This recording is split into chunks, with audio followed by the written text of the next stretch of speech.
জপে যেজন সেই তো দোজাহানের ধনী। ওই নামে সুর দরিয়া পাখি যায় গান করিয়া, ঠিক কিনা? ওই নামে আকুল ঘন ফুল ফুটে সোনার বরণী। নবী মোর পরশমণি, পড়েন, নবী মোর পরশমণি, নবী মোর সোনার খনি। নবীর নাম জপে যেজন সেই তো দোজাহানের ধনী, ঠিক কিনা বলেন?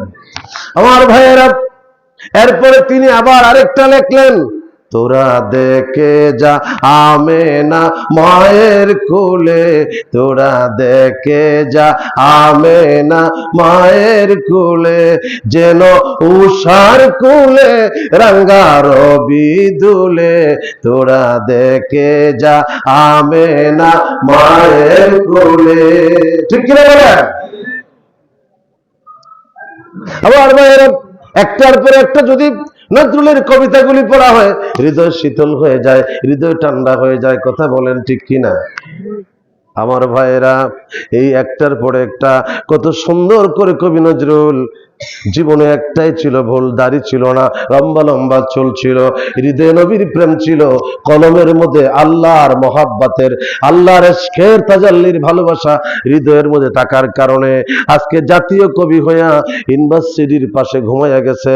আমার ভাইয়েরা, এত বড় প্রেম তার মধ্যে ছিল, যতগুলি কবিতা লেখছে প্রত্যেকটা কবিতার মধ্যে ভালোবাসা আছে না? না, প্রত্যেকটা কবিতার মধ্যে রাসূল প্রেম পাওয়া যায়, রাসূলের ভালোবাসা পাওয়া যায়, আল্লাহর ভালোবাসা পাওয়া যায়, আল্লাহর প্রেম পাওয়া যায়। কথা কোন ঠিক কিনা? আমার ভাইয়েরা, এবার যখন যাবে ভাগ মারছে, সাপ মারছে, ওই একটা উজির আস্তে করে যাবে রে, তুই ফু দিলে ভাগ মরে যায়, সাপ মরে যায়। দীর্ঘদিন ধরে আমার একটা চোখ নাই, কি নাই? আপনারা ঘুমাই গেছেন জানি?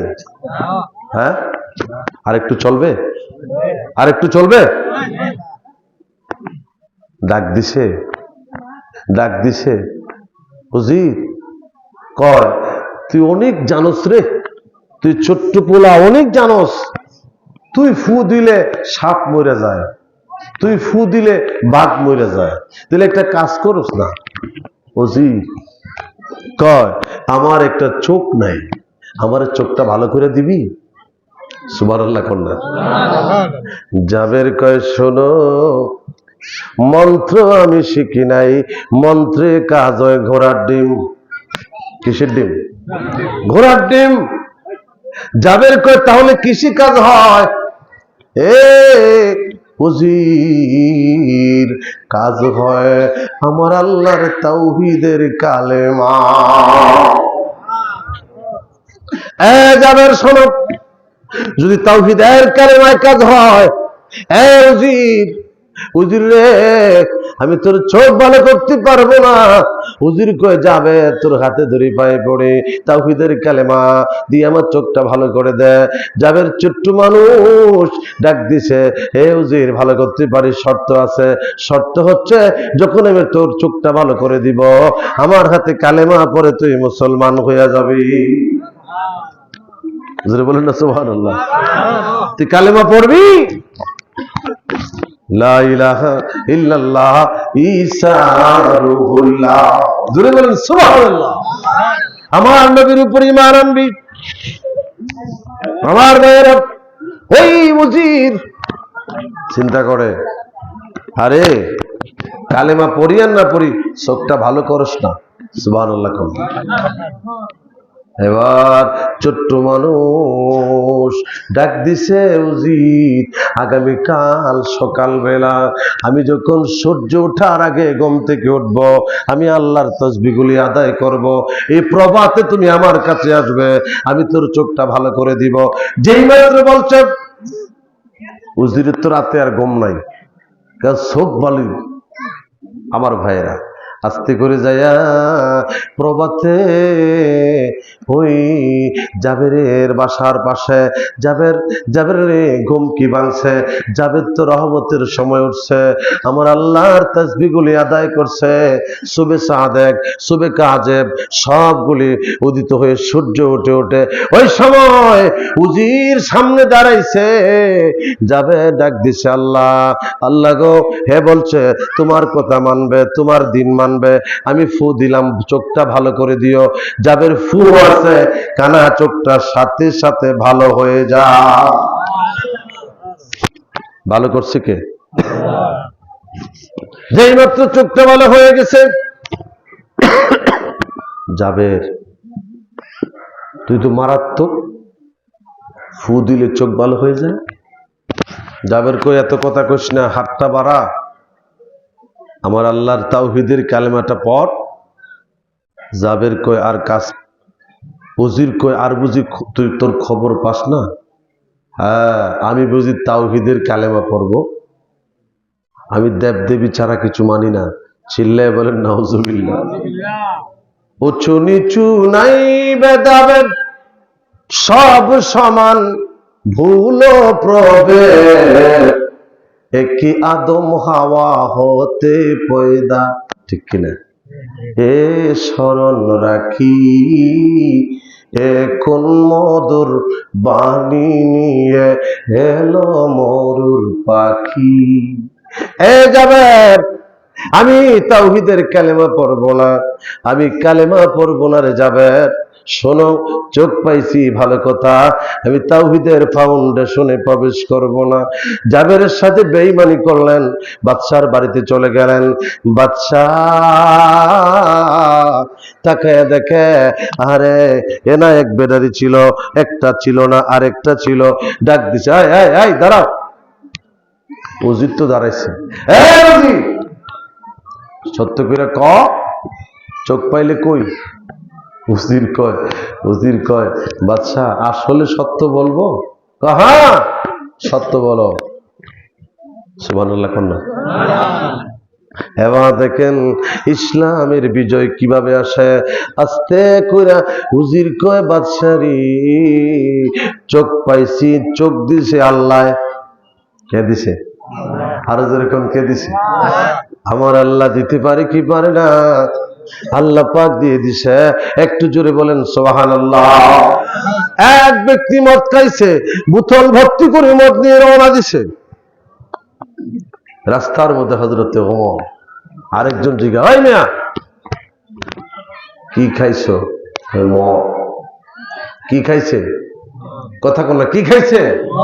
মদ। হায় হায়, এই যে আসতেছে, বলে কে? বলে ইন্না শাইতানা খাফাল উমরা, যাকে শয়তানও ভয় পায়। হযরত ওমর আসতেছে, চেতন চলে আসছে, ডাক দিছে আল্লাহ। এখন কারে ডাক দেয়? বিপদ আসলে পরে কারে ডাক দেয়?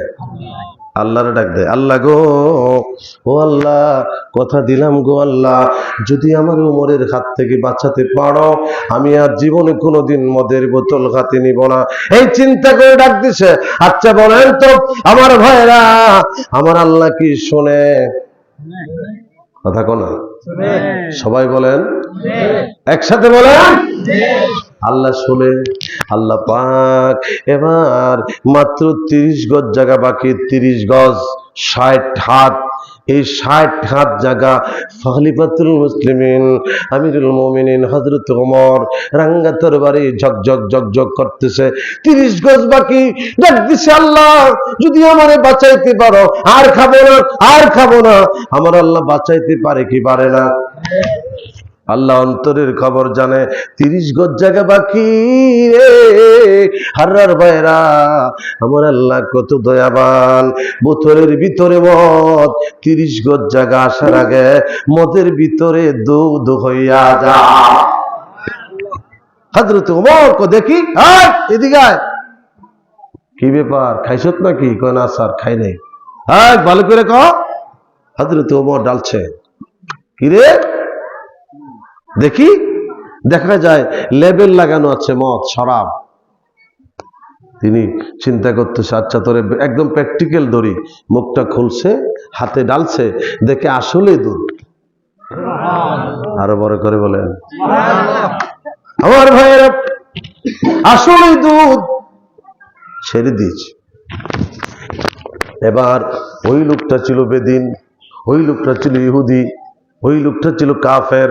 চিন্তা করে কেমন মালিক, কেমন আল্লাহ, 30 গজ জায়গা মাঝখানে আসার আগে যিনি মদের লেভেল শুদ্ধ মদের বোতলকে দুধ বানাতে পারে, আমার বিশ্বাস একটা পাপী বান্দাকে তিনি বলি বানাতে পারে। পারে? কথা বলেন, পারে? ওই ছেলে চিন্তা করে 30 গজ আসতে যদি তিনি দুধ বানাতে পারে, আমাকে তিনি মাকবুল বানাইয়া তিনার একদম খালেস বান্দা বানাইয়া নিতে পারে।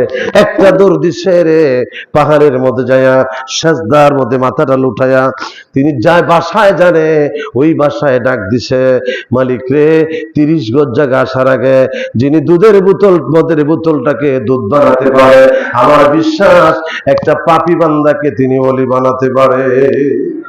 আল্লাহ ডাক দিছে, বন্ধু হে আপনি যান। একসাথে বলেন আল্লাহু আকবার, আর বড় করে বলি আল্লাহু আকবার। আল্লাহ ডাক দিয়া কয়, নবী গো নবী আপনি যান, আপনার একটা উম্মত, আমার একটা বান্দা ওই পাহাড়ের গুহায় পড়ে কান্দে, আপনি তার মাথায় হাতটা বোলান। আমার নবী চলে গেলেন, টান দিয়া ওই গুহা থেকে উঠাইয়া আমার নবী বরকতের হাতটা, আমার নবীজির নবুয়তের হাতটা তার মাথার মধ্যে লাগাইয়া দিলেন। ওই লোকটা ছিল শরাবের বাপ, আমার নবীর বরকতে আল্লাহ তারে এভাবে কবুল করে নিলেন। ওই লোকটা পৃথিবী বিখ্যাত একটা আলেম হইয়া যায়।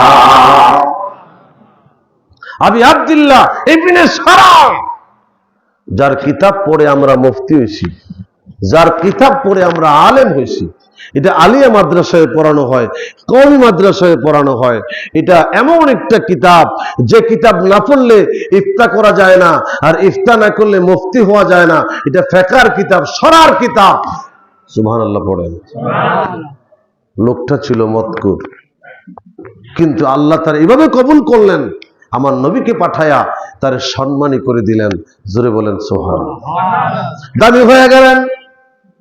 হযরত ওমর তাকে ছেড়ে দিলেন, আমার নবীর দিদার হয়ে গেল। আমার ভাইয়েরা, এবার যখন ওই সেই ছোট্ট বালক জাবের বাদশার দরবারে উজির কয়ে চোখ দিছে আল্লাহ। বাদশা কয় আল্লাহ কোথায়? আল্লাহ তোমার ঘরে। কি বলছে? আল্লাহ কোথায়? ঘরে। বাদশা তো রেগে বেগে আগুন। আরে কয় কি? আল্লাহর তসবিহ বন্ধ করেছি, আল্লাহর কিতাব বন্ধ করেছি, আল্লাহ শব্দ থেকে মানুষকে সরাইয়া নিয়েছি। এখন যদি দেখা যায় যেটা সারা জীবন ধরে করলাম, এটাই তো আবার আমার ঘরে। সুবহানাল্লাহ বলেন। আল্লাহ কয় শোনো, হে নাফরমান, এই জালেম শাসক, হবে না, হবে না, আমার আল্লাহ কবুল করে নিবে। আল্লাহ কিভাবে কবুল করলেন একটু মনোযোগ। অসুবিধা হইতেছে? আপনাদের খারাপ লাগে? আমার ভাইয়েরা, এবার যখন আল্লাহ কবুল করলেন, ডাক দিছে, বলস কি কই? কয় শোনো, তুমি যে লক্ষ লক্ষ টাকা দিয়া পোলা আনছো কিনা, ওই যাবে, ওই পোলা গোপনে তাওহীদের কালেমা পড়ছে, ওই পোলা আল্লাহর দ্বীনে চলে গেছে। জোরে বলেন না সুবহানাল্লাহ। ওই পোলা আমারে ফু দিছে, কি জানি পড়ছে, হে জানে, সাথে সাথে আমার কানা চোখটা ভালো হয়ে গেছে। একসাথে বলেন না সুবহানাল্লাহ। এই ঘোষণা যখন মিশর রাজ্যে হয়ে গেছে, 14 আনা মানুষ তারা হযরতে ঈসা আলাইহিস সালামের কালেমার ভিতরে চলে আসছে। এখন তো তারা আল্লাহর ইসলামের ভিতরে, অর্থাৎ ঈসা আলাইহিস সালামের কালেমার ভিতরে তারা প্রবেশ করেছে। এবার জালেমের জুলুমত শেষ, অন্ধকার শেষ, কুফরি শেষ, সব শেষ হয়ে গেছে। এখন সিংহাসন তত্তর করে কাঁপে। বাদশা কয়ে, উজির আমারে বাঁচা, এই মানুষগুলি তো আমার দল ছেড়ে দিয়েছে, আর মূর্তি পূজা করবে না, আর তারা কুফরিতে যাবে না, এখন আমি কি করি, আমারে বাঁচা। উজির কয়, স্যার বাঁচার একটা রাস্তা আছে, আপনি চিন্তা করিয়েন না, আমি থাকতে আপনার কোনো ভরসা নাই।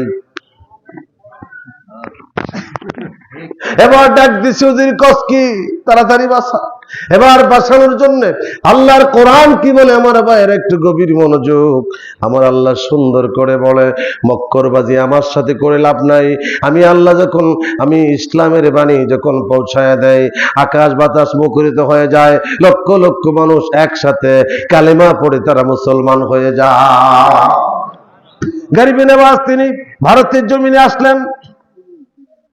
সেদিন ছিল লক্ষ লক্ষ মানুষগুলি একটা মূর্তির ভক্তি দেয়। মূর্তির 12টা হাত তুলে মূর্তি আশীর্বাদ দেয়। ঠাকুর সামনে যায় গরিবে নামাজ কর, ঠাকুর মূর্তি হাত তুলে কথা কয় না কেন? ঠাকুর কয়, আমাদের ভগবান কথা কইতে জানে না, আমাদের ভগবান হাত তুলতে জানে। অসুবিধা হইতেছে আমার ভাইয়েরা, আমার বন্ধুরা? এবার যেই মাত্র বললেন কথা কইতে জানে না, কয় না। আরে যদি কথা কয় সুবহানাল্লাহ বলেন, পাওয়ার আছে।